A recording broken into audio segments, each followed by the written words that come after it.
The doorbell rang at 9:06 a.m. I remember the time because I had just set my second mug of coffee on the windowsill. The light was good there, and I'd been trying to read, but something in me kept checking the clock. I opened the door expecting to see Ezra maybe with pastries. Instead, Marley walked in like she'd done it 100 times. Behind her, Claudette. Her mother struggled with 2 heavy suitcases and a purse the size of a weekender bag. "Hi, Mom," Marley chirped, kissing me on the cheek mid-stride. "We thought we'd beat the heat." Claudette gave a small nod and wheeled her bag past me like she knew exactly where to go. "She's not just visiting," Marley added, setting her sunglasses on the table like she lived here. "She's moving in. We just didn't want to make it awkward." I didn't say anything. Not yet. My hand still rested on the doorknob. Ezra trailed in last quiet. He didn't meet my eyes, just walked straight to the coffee machine, opened the cabinet, and reached for the mugs. I closed the door slowly. The hallway felt too narrow. Claudette was already in the guest room. My guest room unzipping her suitcase like this had been decided months ago. I watched her unfold sweaters I'd never seen and hang them in the closet I had just cleared for visiting friends. She didn't ask. She didn't look up. Marley was opening windows. "We'll help with groceries later." "Oh, and Claudette's vegetarian now. We'll figure that out."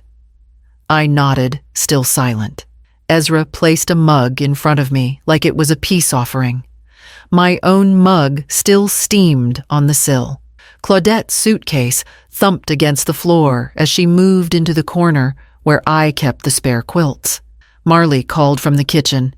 "Oh, and we'll need space in the fridge." Claudette didn't ask where things went. She just moved them. The quilt I'd set out was folded differently, tucked into the bench at the end of the bed, like she meant to make it hers. My spare towels, white with the embroidered corners, were stacked on the chair by the window, her shoes beneath them like punctuation. She'd even moved the small plant from the dresser to the bathroom. Said it needed better light. At lunch, Marley spooned out salad into bowls I hadn't planned to use. The good one's porcelain with the ridge along the edge. She passed one to Claudette, who took it without a glance. "She's just staying until her condo situation stabilizes," Marley said, as if that explained everything. I nodded slowly. "I see. She didn't want to impose," she added, grinning like it was a shared secret. "But with the market the way it is, you know." I didn't. Because no one had asked. Ezra barely touched his food. His phone buzzed. He excused himself to the porch, like the conversation didn't involve him. I cleared the dishes myself after. Marley and Claudette stayed at the table talking about throw pillows and where to find blackout curtains, in a tone that suggested they were redesigning something already theirs. Later, when they left for a quick run to the home goods store, I walked down the hallway to my bedroom. I opened the filing cabinet beneath the window, pulled out the manila folder I hadn't touched in months. Deed, living trust, everything with my name printed in firm, inked letters. I set it down on the kitchen table, right in the center. I didn't say a word when they came back, bags in hand, chattering about color palettes. But when Claudette brushed past me again with her measuring tape and said, "I'll need to take down those curtains, light's all wrong in the mornings," I turned and looked directly at her for the first time that day. "This isn't a rental," I said evenly. "And it sure as hell isn't for sale." Ezra was 8 when I took him in. My sister had died fast-aggressive cancer that didn't give her time to say goodbye. He arrived with one duffel bag and the wide, hollow look kids carry when they've lost everything familiar. I hadn't planned on raising a child at 44, but life doesn't wait for permission. I packed his lunch every morning, helped with science fair dioramas, sat in the front row of every school performance even when he only had one line. I worked full-time in finance, came home to cook, and studied tax code after dinner just to keep up with his growing needs. When he got into college, I paid the difference his scholarship didn't cover. I skipped raises to keep him in state so he could come home if things got hard. Marley showed up his junior year. She was bright, ambitious, smiled with all her teeth. I liked her. I meant it when I said so. They moved into my old condo after graduation. I told them to focus on saving for a house, not rent. 3 years they lived there. Utilities paid, fridge stocked every Sunday when I dropped by. They thanked me the first year. After that, it became routine.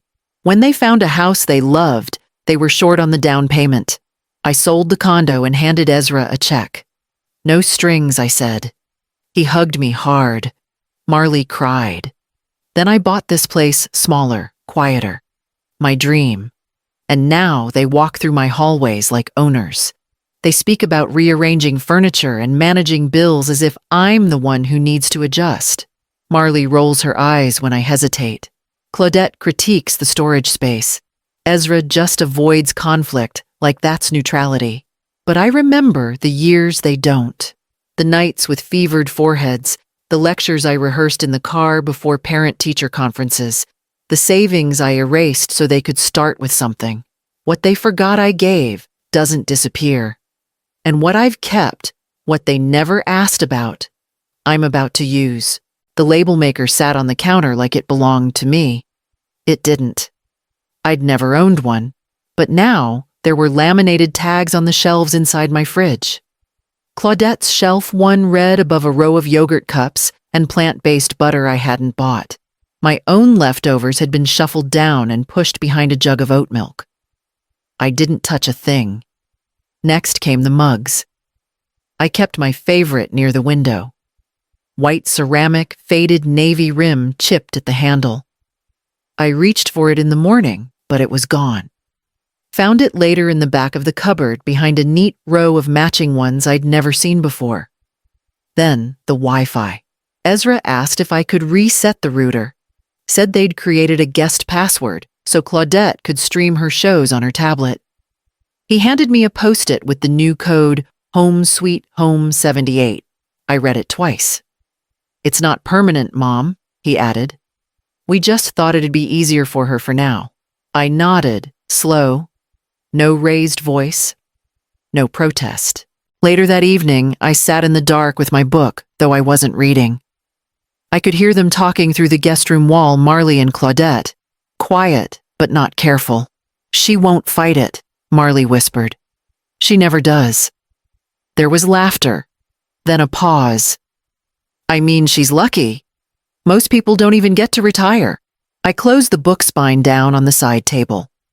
The room around me settled into a stillness so deep it almost rang in my ears. In the kitchen, I peeled off the fridge label. Just one. I dropped it in the trash without folding it. Then I walked to my desk. I didn't need a label maker to sort what was mine. I had paperwork. And patience. And 38 years of knowing how to make people underestimate me. I was rinsing out my coffee cup when I heard Marley's voice through the half-open window. She was outside on the porch phone, pressed to her ear, pacing just past the rose bush I hadn't gotten around to trimming. "She's old," she said too casually. "She barely uses the space. It'll be easier if we just slide the bills under her account. She won't notice. Honestly, it's more efficient this way." I stood still, water running over my hand. There was a pause, then she laughed, soft, rehearsed. "She's sweet. Just passive. We're not taking anything. We're organizing." I turned off the tap and dried my hands one finger at a time. That evening, Ezra came home later than usual. I heard him in the kitchen with Marley. They didn't know I was in the hallway standing behind the corner. "We'll talk to the lawyer next month about cohabitation transfer," he said. Quietly. No need to cause waves. Marley murmured something I didn't catch. "They'll just need utility records proof of residence," Ezra continued. "By the time she realizes it'll already be handled." I stepped back, careful not to let the floor creak. They weren't asking. They were assigning. Rewriting my future one document at a time. Later, I sat at the kitchen table with my notebook, the old one leather-bound where I used to track budgets and groceries before everything turned digital. On a fresh page, I wrote one word in block letters, irrevocable. Then I underlined it. There would be no soft reversal, no casual walkback. This wasn't a misunderstanding. It was a plan spoken in whispers they didn't think I'd hear, calculated in real time while they smiled across my table. I closed the notebook, slid it back into the drawer with the deed, and locked it with the key I still wore on a chain around my neck. They hadn't even asked if I wanted company. The next morning, I brewed my coffee early while the house was still quiet. The kind of quiet that usually soothes me. But today, I needed it for something else. I carried my mug to the dining table where I had laid out the folder the night before. I opened it slowly, carefully, like I used to open city audit reports. Every page had its place. Every line meant something. First, the trust. The house wasn't in my name anymore. It hadn't been for 2 years. It belonged to the Danner Living Trust, an entity they'd never asked about because they never thought they'd need to. The trust had stipulations. And teeth. Second medical power of attorney. They probably assumed it was Ezra, but it wasn't. I had reassigned it after Marley made a comment 3 years ago about end-of-life comfort measures at a barbecue. The documents now named my niece Tasha, a pediatric nurse. Smart, unshakable. Third utilities. Every single one, water, gas, electric, trash, Wi-Fi, still in my name. No one had changed a thing because they hadn't asked to. They'd just assumed. Assumed I was too tired, too soft, too thankful for the company to notice when lines blurred and names slipped. I opened my laptop and composed a short email to my lawyer. Subject line, activate Clause C. The body was shorter still. Per trust conditions, please proceed with enforcement. No notice required. I hit send. It took less than 10 seconds. After everything I'd built, after everything they'd ignored, it came down to a few keystrokes. Not rage, not confrontation, just precision. They thought I'd let them chip away until nothing was left. But I've always believed in structure, in documentation, in consequences that don't need to shout. I closed the folder, tucked it away again, and finished my coffee in silence. Later that morning, Claudette asked if I'd be free on Saturday. I told her I had plans. They left just before 10. Marley called it a girl's day out, holding up a swatch book and asking if I preferred linen or blackout. I smiled and told her to follow her instincts. Claudette grabbed her purse with that familiar air of entitlement. We'll be back after lunch. Don't wait up. I didn't. As soon as their car pulled out of the driveway, I made my first call to the locksmith. Not the local chain, but a man Nadine had used when her ex-husband tried to come back for his tools. The second call went to a moving service. I didn't need much, just a crew willing to pack 2 suitcases, a closet of cardigans, and half a bathroom's worth of cruelty-free products. The third call was the easiest. Nadine answered on the second ring. You ready? She asked. I am, I said. By 1 p.m. the movers had come and gone. The guest room was reset. The bed remade. Every trace of Claudette returned to her bags. By 2:30 the locksmith arrived. He didn't ask questions, just changed the locks, and handed me a new set of keys in a small white envelope. I gave him a tip and a slice of banana bread I hadn't meant to bake for them. By 3 p.m. the house was mine again. At 3:12, the sound of tires on gravel. Laughter, the click of heels, a key trying the lock. Then a pause, a knock, another knock. Mom Marley's voice through the door. The door's stuck. I opened it just enough to see their confused faces and the fabric samples still in Marley's hand. Behind them, 2 suitcases sat neatly on the curb tags, tucked and zippers straight. I don't believe we had an agreement, I said softly. And as of today, this house is no longer shared. Ezra stepped out of the car, staring at the bags, then at me. I didn't flinch. I just handed him the folder. Marley's knock turned into pounding, the kind that used to make me jump. Ezra stood behind her arms, crossed jaw tight like he couldn't decide if he was embarrassed or furious. "Mom," he said, voice tight with disbelief, "this isn't fair." I opened the door slowly. Not wide. Just enough to meet them both head on. No yelling. No raised tone. Just calm. I held out a folder, one for each of them. Identical. Clean. Inside, a copy of the deed with the trust stamp. A legal notice defining trespassing boundaries per state statute. A printed list of local rentals circled by proximity and price. Marley looked down at the papers like they were in a language she didn't speak.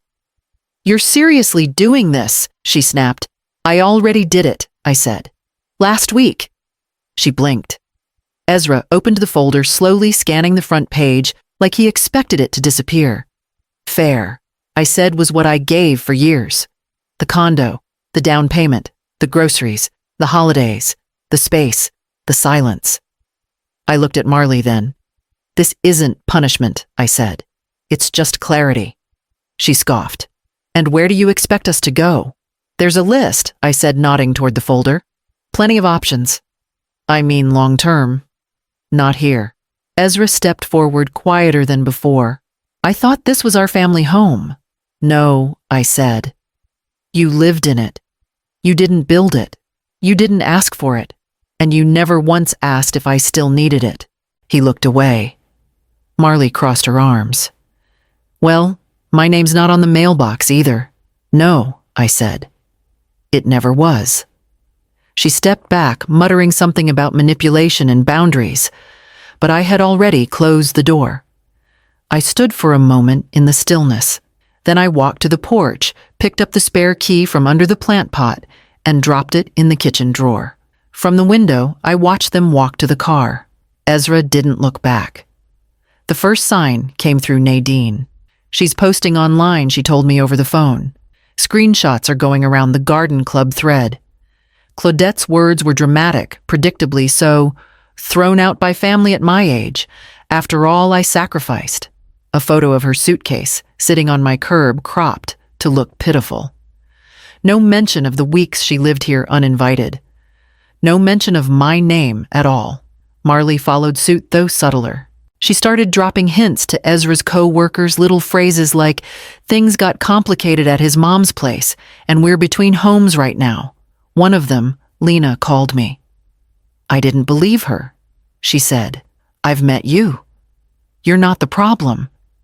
I didn't ask for details. I just thanked her. The neighbors knew. They'd seen the pattern. Watched Marley and Claudette breeze in and out like they owned the place. Watched Ezra park where I'd asked him not to. Watched the sudden switch from warm greetings to short nods. When Marley told someone at the HOA meeting that we all lived there, Mrs. Caldwell from 3 doors down interrupted with a single line. "No, dear. She let you in. You just forgot how doors work." Word spread after that. Not gossip, just quiet understanding. The kind that doesn't require explanation. When I walked my usual loop the next morning, people waved a little longer. Some stopped me just to say hello. I didn't correct Claudette's posts. I didn't confront Marley.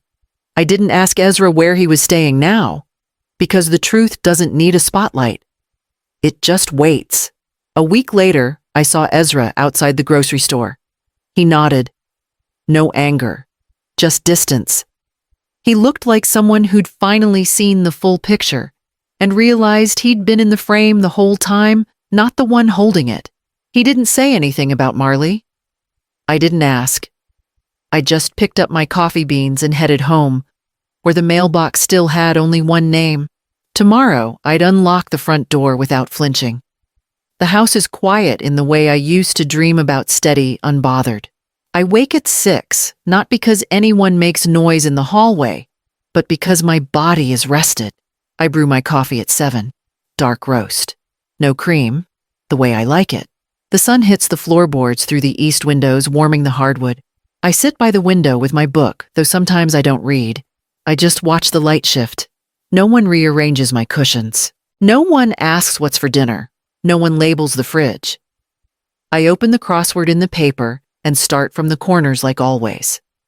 Halfway through, my phone buzzes on the table. Marley. The message is short. We never meant to hurt you. I stare at it for a moment. Then I set the phone face down and return to the puzzle. 6-letter word for freedom that doesn't need permission. Peace, maybe. There are no more deliveries with other people's names. No suitcases in the hallway. The guest room is empty again. Bed remade windows open. It smells like lemon polish and fresh air. Ezra hasn't called. But I saw a charge on my account from the locksmith. He returned the spare key I hadn't asked for back. I left it in a drawer without comment. Nadine stopped by yesterday with apples from her trees. We sat on the porch and didn't talk much. Just listened to the wind through the trees. She said I seemed lighter. I am, I told her. The house doesn't ask anything of me now. It just holds me. A place I chose. A space I earned. No visitors, no intrusions, no whispered plans behind closed doors. There are no apologies here.